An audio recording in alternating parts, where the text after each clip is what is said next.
MoXi, it's Alex. Hi, Alex. Uh, this is the. Hi, how can I help? How are you today? I'm Uh, excellent. I'm in Mexico City, enjoying oh, the sights. that's great. So, Alex, listen, I have, I, the department told me that the closing department told me that the closing is ready for next week. So, but I approached my lawyer, and well, the closing was going to be under my name, but now my lawyer suggested me, and actually, this is very cool. That I can that I that I can close under an LLC. Uh, Uh-huh.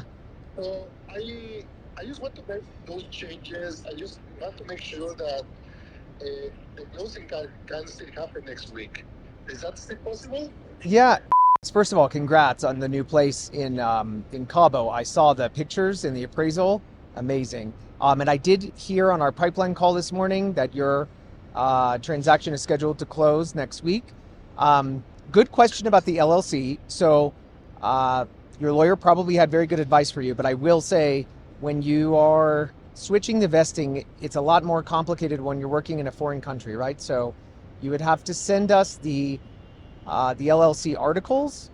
Um, they would have to be notarized and apostilled in the US. We do have a vendor that expedites that, but that's got to get done. You got to send it here. We have to have the apostille translated and appended to the deed.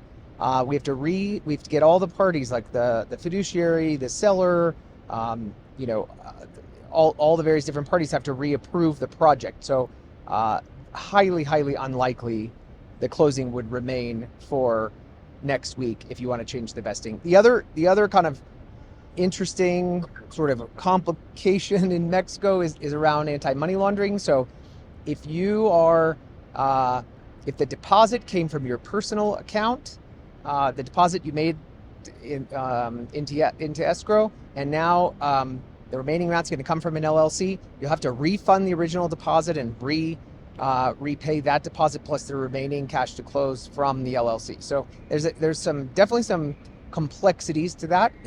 It's not impossible, but it will likely significantly delay your closing.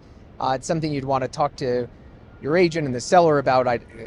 But I can tell you, making that change at this stage, the process will cause a relatively significant delay. But totally up to you. Happy to Okay. take direction based on what you'd like to do. Okay.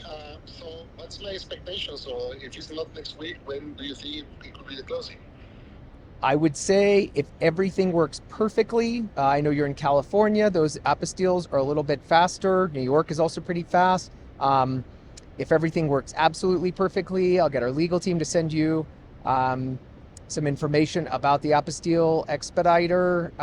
Do you have the LLC already in existence? Is it already registered? Yes, it is. It is already registered. Okay, so if you can get those documents to the apostille expediter, I would say a minimum of 2 additional weeks. It could be more.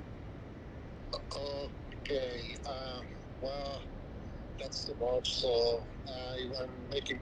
Actually, I have plans for next week. So probably I will go back to close under my name. So Just just gonna stick with the original just to plan. keep it just to keep it simple and faster. Okay, we're happy to do whatever you like. So just let us know to chat with your attorney, have a sleep on it. We'll continue forward based on this conversation that you're going to close as was originally planned, and we'll continue to keep the closing on for next week. If anything changes, let us know. I want to make sure you're feeling comfortable. Okay. Thank you very much, Alex. Yep. Hey, thanks so much. Take care. Bye. Bye.